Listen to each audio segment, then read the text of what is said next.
Welcome to Joint Effort with Des Moines orthopedic surgeons. This podcast covers the pain and injuries that are associated with muscles, ligaments, and joints. I'm Baron Bremner, and welcome to Joint Effort. Today, I welcome our first non-surgeon guest, Coach Nick Mitchell from Grand View University, who has been coaching the highly successful wrestling team since 2008, I believe, correct? Yeah, that's right. Thank you so much for coming on the show, Coach. Yeah, appreciate it. Can you tell us just initially about your wrestling life? You know, you're an Iowa guy. What's led up to this point, or actually kind of bring us up to the point where you joined Grand View? Yeah, so not too long of a story short. I grew up. I had family that wrestled, and it wasn't that we had anybody that was super highly successful. It was a family that loved wrestling, and so I kind of grew up around it. And it was just a really natural draw for me. I was just the total stereotypical aggressive hyper kid. Like scrapping at yeah. Thanksgiving dinners totally and stuff like that. Yeah, for sure. Like exactly. I mean, my family still tells stories. Like my great grandma, when I was like 5, I headlocked her and drug her down on the couch, and she wasn't that type of grandma that thought it was cool either. So yeah, it just was what I was always drawn to, and so I started wrestling at a young age. Really started competing a lot through elementary, grade school, all the way through junior high and high school. Ended up going to high school in Johnston, and I had a really good wrestling coach there, Coach Baltzley. He was one of those guys that made it really fun. You know, we had a really good team atmosphere there, and I was pretty successful in high school. Not to the level that I wanted to be. I finished fourth and third at the Iowa State tournament. Thought about, my goal at the time kind of was to wrestle Division I. Didn't get a lot of attention, Division I attention, but looked at a lot of good Division III schools. And after going up to Wartburg and meeting with Coach Miller, it was a slam dunk for me. It was an easy decision after that. Ended up going to Wartburg, wrestled at Wartburg College. Again, was close to finishing the way I wanted to, but didn't quite get it done. I was second and third in the country for Wartburg. And then after I graduated, I actually stuck around, and I was an assistant coach there for 8 years before I took the job at Grand View. And so during that time, I was my first 3 years I was teaching. I taught 6th grade for 3 years, and then kind of transitioned into full-time at the college, and been at Grand View ever since 2008. So you've had 2008, I think 3 or 4 years later, you had your first national title. It was kind of a meteoric rise, and you've stayed at the top since then. We don't have time to go through all the accolades and everything that you've done, but I mean, some of the highlights for some of our listeners who don't know are that the team won 9 national championships in a row and got runner-up, unfortunately, this year. You had head coach of the year this year. Yep. You broke the all-time consecutive dual meet record this year. It was at 93, I think. Now you're at 103 for consecutive duels, which is crazy. Yeah. And the last loss that you guys had was against the Division I powerhouse Iowa State in Ames back in 2013. I was actually there for that. Yeah. And I remember you were not happy with that loss. I mean, a lot of people or coaches might say, well, it was against a really good team, but that still sticking to your craw a little bit? Yeah, absolutely. Yeah, there's still about once a year I'll get reminded. One of our video guys had some footage of me in the locker room after that, and it's probably good he was in there because I couldn't maybe say exactly what I wanted to say, but right. But I was fired up, and I still remember it, and it's still one of those things that motivates me now. Yeah. So you had your high school coach, and then Jim Miller, who is an amazing, probably Hall of Fame. Is he a Hall of Fame coach yet? Yeah. Hall of Fame coach from Wartburg. Yep. Were their coaching styles similar or totally different? Totally different. My high school coach was more of a good time guy. Yeah. He wasn't real intense. But I think for the high school level, he was really good because when he was coaching, we always had big roster numbers. We had a good team, and there's only a few of us that were really, really heavy, serious about it. And the rest of the guys were guys that maybe they played football or they played other sports, and wrestling was just something else that they did. So it kind of, for me, sometimes I was itching for more. But that's what I got when I got to college. And so when I met with Coach Miller, he had a really high intensity level, and I knew that's what I wanted in college. So Jim Miller has a book that came out, right, called Do It Anyway. Yeah. What's the lessons that you have learned from that, or that you impart to your team from that book or from his teaching style? Yeah, so it's funny because I went there my freshman year, and I was behind a couple guys that were national champions, and so I wasn't in the starting lineup, and partially because those guys were just better than me, and the other part was I didn't buy into the culture there. I didn't buy into Coach Miller's philosophy. I was just young and immature and pretty dumb, and it really took until the beginning of my sophomore year. I remember Coach Miller, I mean, he would talk to us before practice every day, which is something that I do also. And I just remember the one day it really stuck out. He was just talking about the concept. I mean, it's so simple, but it's just the concept of, every day there's things that we need to do. And most of the time we don't feel like doing it. And it comes down to the idea of just doing it anyway. I mean, it's just that simple every day, and we can all think of a million examples in a day of things that we know we need to get done. We know that we should do, but because we don't feel like it, we either put it off or we don't do it. And the concept was just stop paying attention to how you feel and just do it. And for some reason that day I heard it, and it really changed my life. And there's not many times, I don't think, for a lot of people that can pinpoint one time or one thing that really changed their life, and that was it for me. I mean, I heard it that day, and I changed. I mean, in every aspect, my grades got better, my work ethic improved, everything about my mindset. And I can still, I say this a lot, I can remember sitting on my couch I lived in an off-campus house with a couple other wrestlers, and I can remember it being 10 in the morning, and that was the time I had set that I was going to get my extra workout in. And I remember sitting on this old crappy brown couch and being like, man, I don't feel like doing it. And just that thought was my motivation to get up and get going, because that was it. I don't feel like it. Not feeling like doing something became my motivation to start doing it.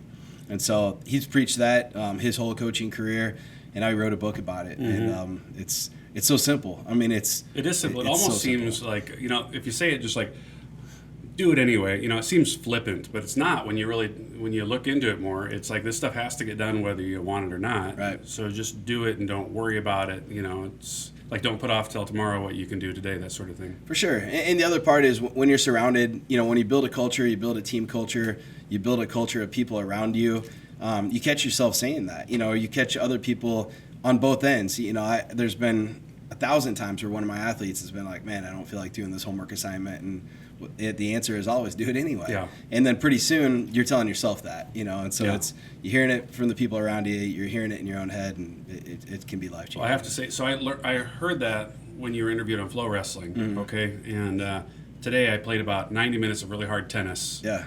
And before I played tennis, I said to myself, I'm going to go lift weights afterwards. And after tennis, it was just nightmarish, tiebreaker, sweating. It was just humid, just sweating, and I'm like, you know what? He said, do it anyway. Yeah. And so you helped me today. I went and lifted weights afterwards. For sure. And it felt better once I started. I love it. Yeah, that's what it's about.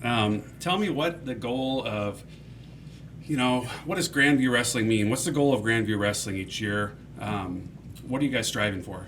Yeah, so, I mean, when we started the program, there was something that, even back from my interview, I remember the second time I interviewed, they asked me to kind of come up with a plan, what would Grandview look like, and it was kind of a 4-year plan and then on to a long-term plan. And ultimately, my plan from the beginning was to put ourselves in a position where we could compete for a championship every year. And I think that probably everybody, every coach, every team wants that.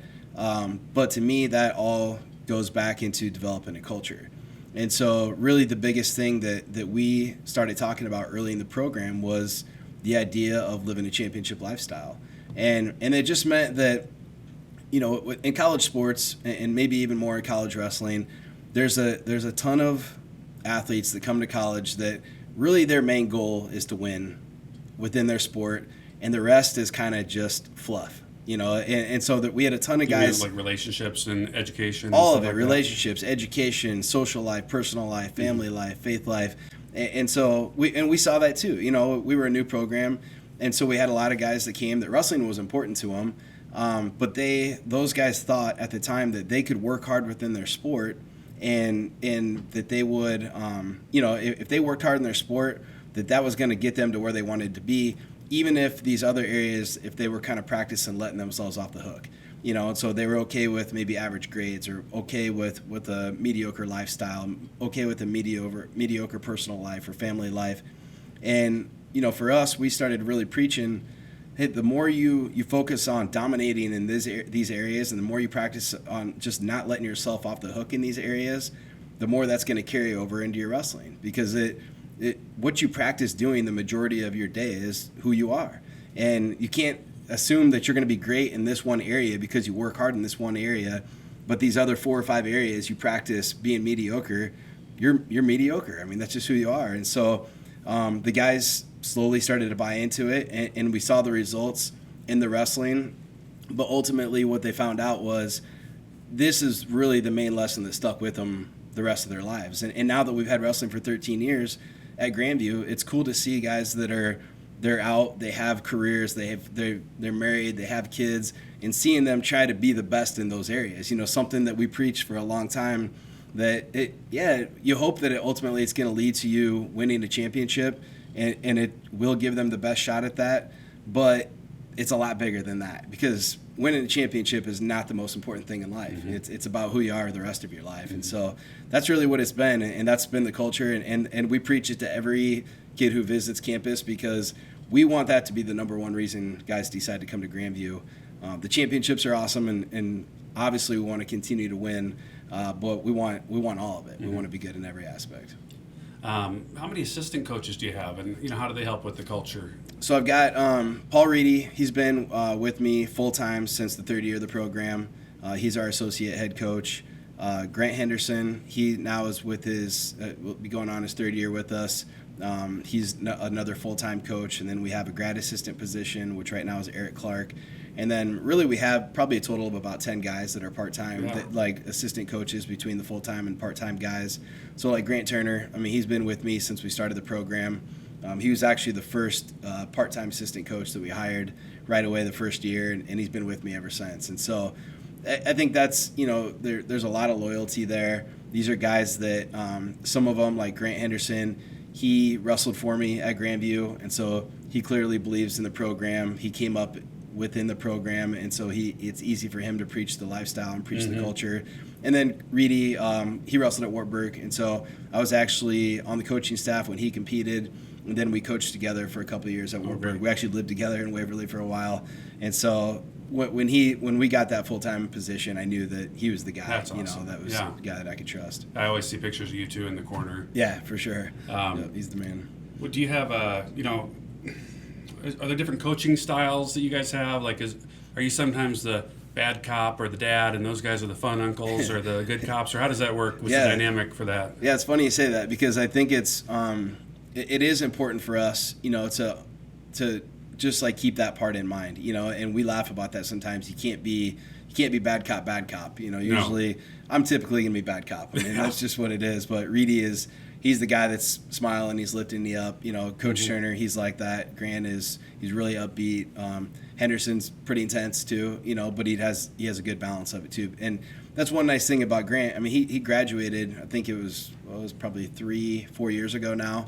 And he's young enough to remember going through, I mean, and so we rely on him a lot. What worked and what didn't work. Yeah, and you just forget. I mean, I'm 43 years old now, and it goes by that quick, and it seemed like yesterday I was one of those guys that was fresh out, and you're not fresh out anymore. Yeah. So you have to remember what it's like to be going to school and training and dealing with all the college life, and so it's good to have guys like Grant too.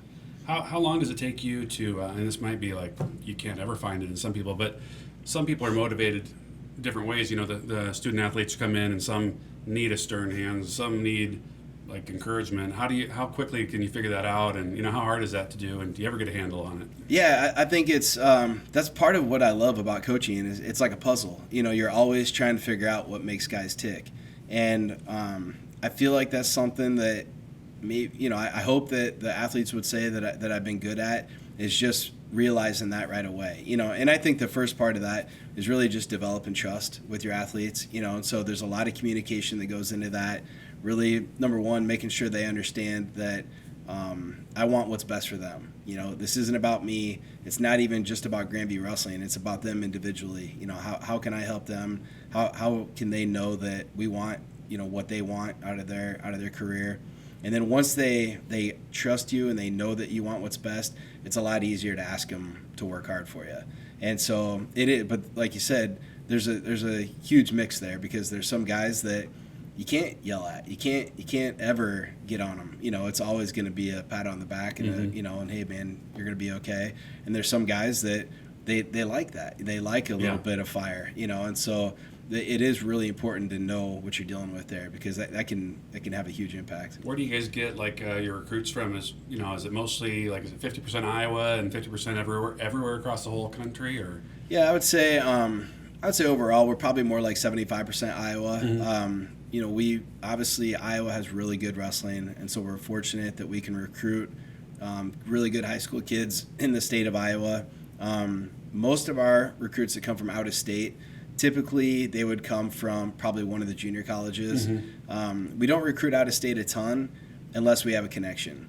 And with the culture being so important, it's hard for me. I mean, there's a ton of talent out there, but there's just been too many times where you can get burned recruiting a kid because he's talented, then you find out that he's got some baggage that isn't worth dealing with. And so we really rely on having connections.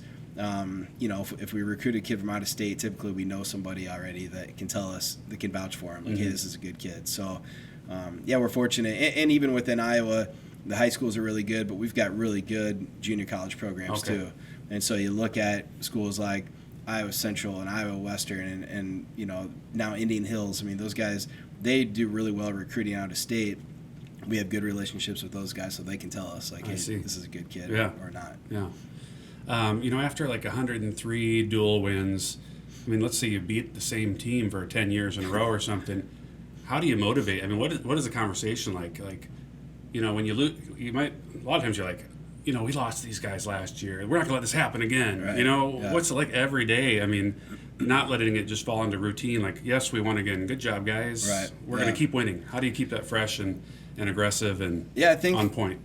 Number one for us is we're just always looking forward to the next thing, and I think that's kind of how streaks happen, whether it's the dual streak or obviously we had a long run of a championship streak, and each year is a new year, and so even though last year some people were saying that we were trying to win our 10th national title in a row. That's not really the way that we approached it. We were just trying to win the 2021 championship because we had never won that one. And it's the same thing with duels.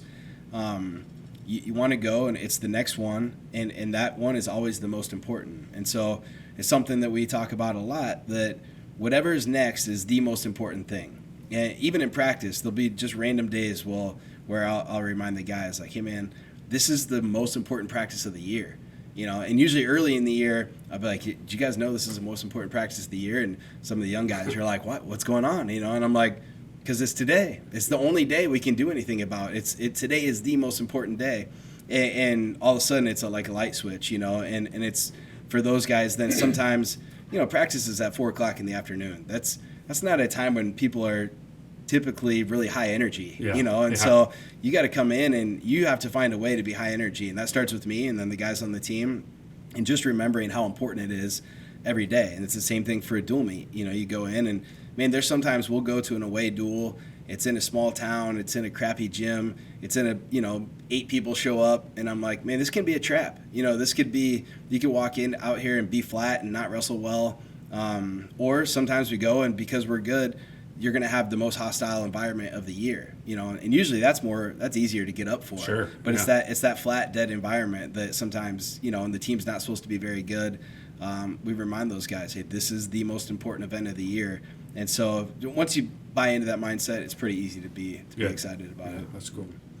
So Des Moines Orthopedic Surgeons has partnered with you guys in Grand View since 2013 and seen a lot of success. Dr. Honkamp and I, training room, and kind of around speed dial for your athletic trainers, and we've been fortunate to work with a bunch of great athletic trainers through the years. First of all, the elephant in the room, COVID. I don't want to talk about it much because I'm sick of it too. But was that really logistically a nightmare for you this year? Or once you got like a month into all this testing and routine, did you get through it just fine? Yeah, really. Once we got into a routine, it wasn't too big of a deal for us.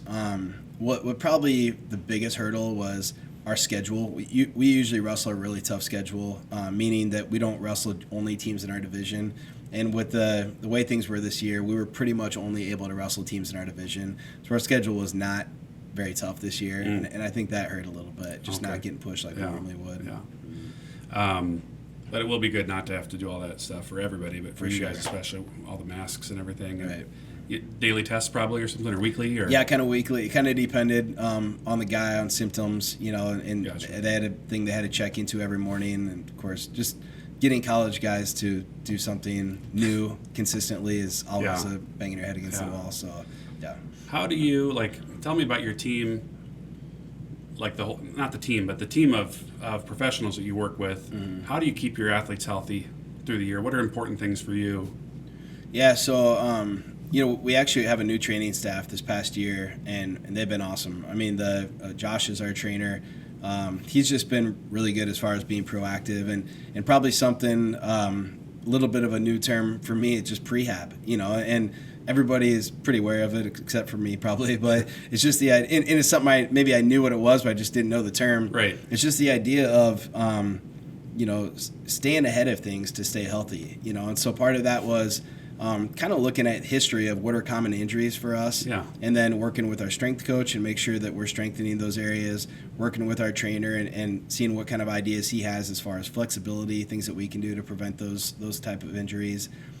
We actually work with a nutritionist in town, which has made a huge difference for us. And, somebody told me a long time ago that most injuries happen because you're either out of shape or out of position in wrestling.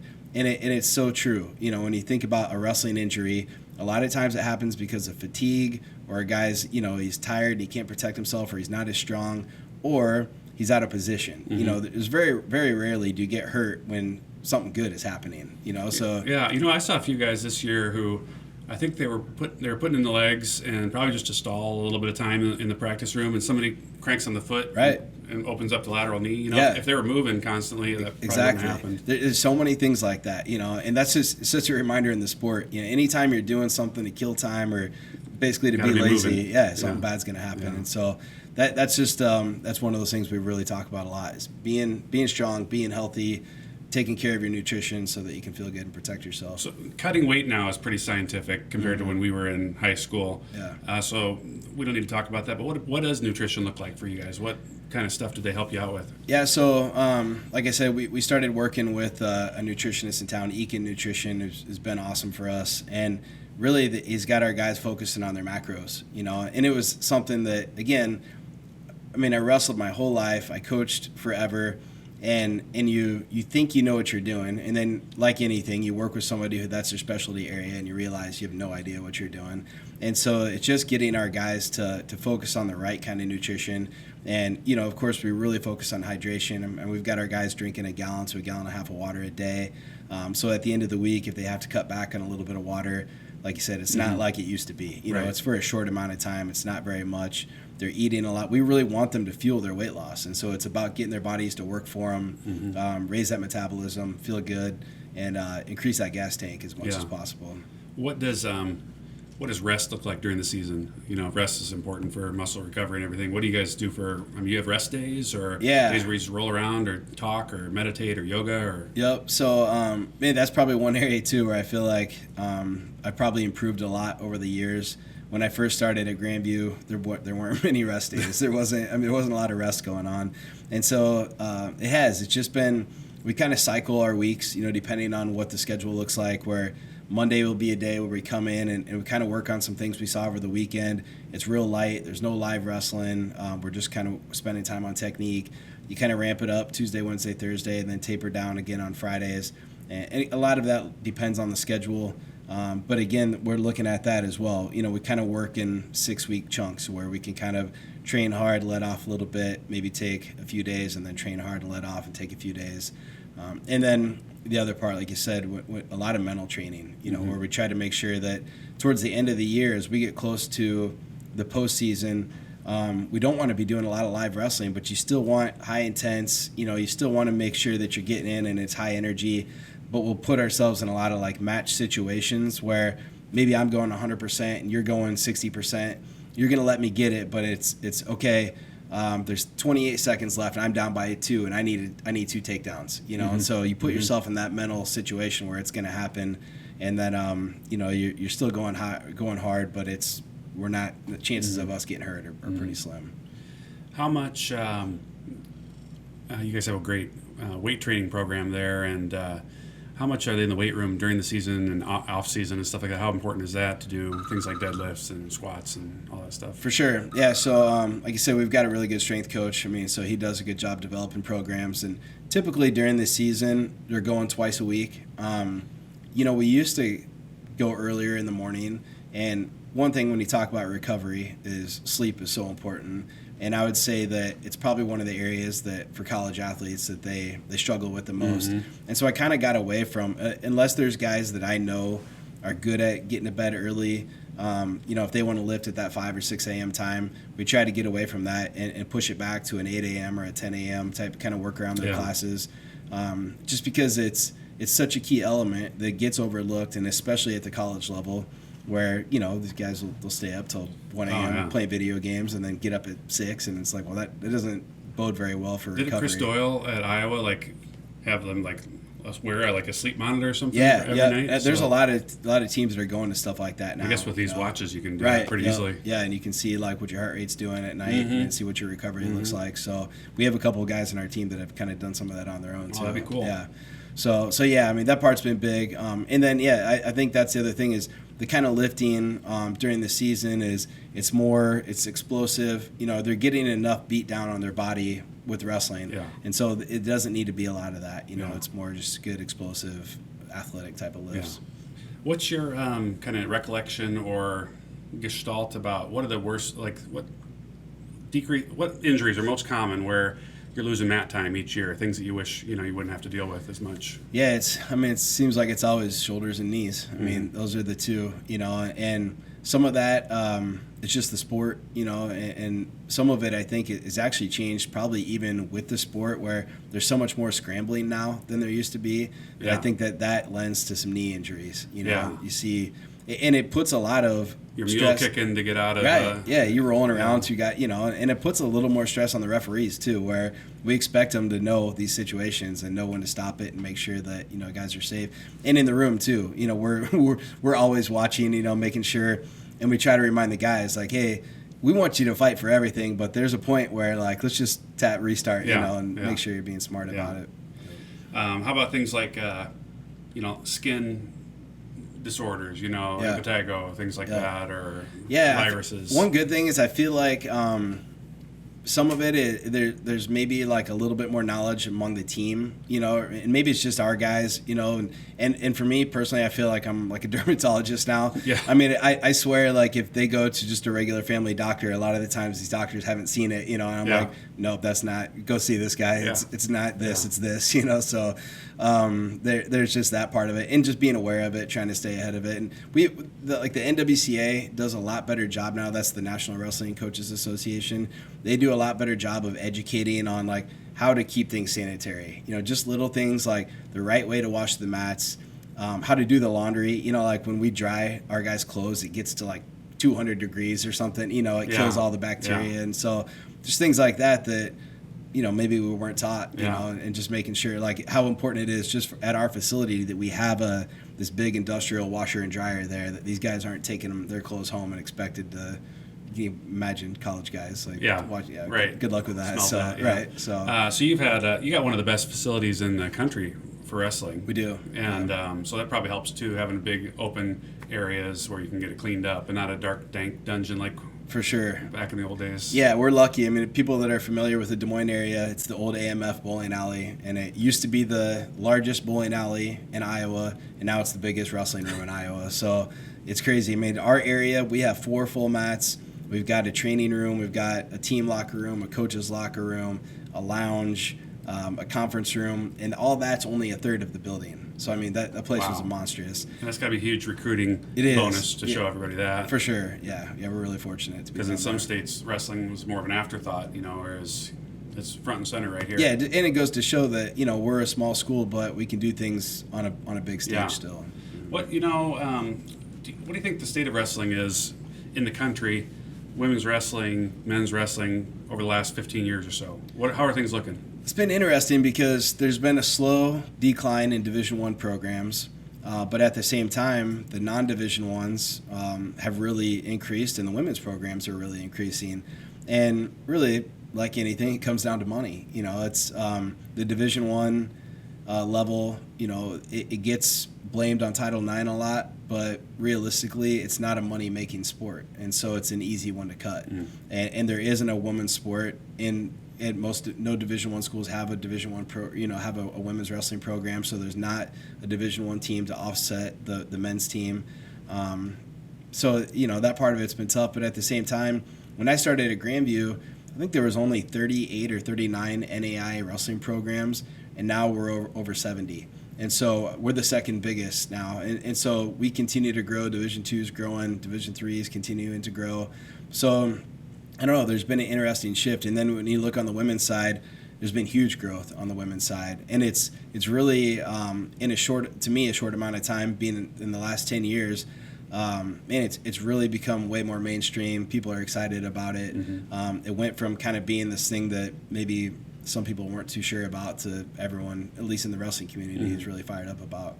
What's going to happen with Iowa high school women's wrestling or girls wrestling? Man, hopefully it's soon. There's really Minnesota no reason. Just said, Yeah, I saw somebody showed me a map the other day of all the states that have sanctioned Yeah, I it, saw and that we're too. like on an island, and so it crazy. is crazy. So hopefully they can pull the trigger soon. And can you just tell us a little bit about the Grand View women's team? Was this the first year? Second year. Okay. Yeah, they just finished their second year. The head coach, Angelo Crinzy, he actually wrestled for me at Grand View. He was down at Lindenwood Belleville. He was the men's and women's coach down there. Our program got started, and he was fortunate enough to get that position. He's got an assistant coach, Aurelis Baez. She's from Florida. And then just recently, they added on Allie Reagan, who's a two-time world silver medalist. It's a huge pickup. She's going to be a graduate assistant. And this was just their second year. They had 3 All-Americans this year. So last year they actually didn't get to compete in their national championships the first year of their program. So it was a week after ours, and it got canceled. So, but yeah, it's exciting. They're growing fast. I mean, they're going to have probably 30 girls on the team next year. And I'd say probably half of them will be Iowa girls. And so, and that's in a state that's not sanctioned yet. So Yeah, that's great. When we see Iowa get sanctioned, I think you're going to see more college programs in Iowa. And the level of wrestling continues to improve too. So, you had what I would call a great high school and college career, but you never got what you wanted. You never got the championships as individual championships. Right. You run an amazing team at Wartburg. You did great. You're an All-American, but you never got that first place finish. Do you think that your coaching would be as good if you would have got a first place finish, or do you think that has motivated you to get what you got? No, it definitely. I think it's 100% motivated me. I know it's made me a better coach, mostly just because I feel like I've been able to reflect on and be honest about the reasons I didn't get what I wanted. And everybody likes to have an excuse, but there was my own, maybe mindset issues, my own lifestyle issues. It was all those things, and I feel like I can speak honestly with our guys. I don't have to make it about me, but I can talk about these red flags, these things that come up that I think hold guys back. And so I do, man. I feel like it's really made me better. And it still burns. You still you go to the Iowa High School State Tournament, and my buddies that I wrestled with, Ben Barnes, a good friend of mine, he took second, and he'll text me every year, and he's like, I'm so depressed, and we're like, all right, we can get over it, but same thing in college, it hurts, those things, but some of that doesn't go away. But at the same time, I wouldn't trade it because I know it's helped me become who I am now as a coach. For sure. Mm-hmm. What is finally? Let's just wrap up talking about what next year is looking like for you guys. What's the season look like? Bright spots. What do you think is going to happen? Yeah, number one, man, I'm probably more excited for this season to get going than I ever have been. Between just getting through the COVID year, and then just again not ending the way we wanted to last year, finishing second. That's hard to swallow, So we're really excited to get back to it. We're already back to work, but I'm really fired up just for the season to get going. We'll be back. Our tournament's always a really big tournament. I'm excited to get that going again. We always go to the Iowa State Cyclone Open. It hasn't been announced officially yet, but we're going to actually duel Iowa State again next year. So awesome. We're going to do a double duel with Iowa State and Cal Baptist. And so yeah, like you said, the last time we lost was 2013 to Iowa State. So that streak, good chance that could come to an end, and we'll see. So that'll be in November. So yeah, we go out to Reno for the Reno Tournament of Champions. So another big tournament out there. So I'm fired up just to get back to a good schedule. That's great. Yeah. Well, we've really enjoyed having you on the show today. Head coach Nick Mitchell from Grand View Wrestling. Thank you very much. Yeah, I appreciate it. It's fun. Thanks for listening to Joint Effort, a podcast from Des Moines Orthopedic Surgeons. If you have questions about this podcast and wish to schedule an appointment with a surgeon, call 515-224-1414 or visit dmos.com.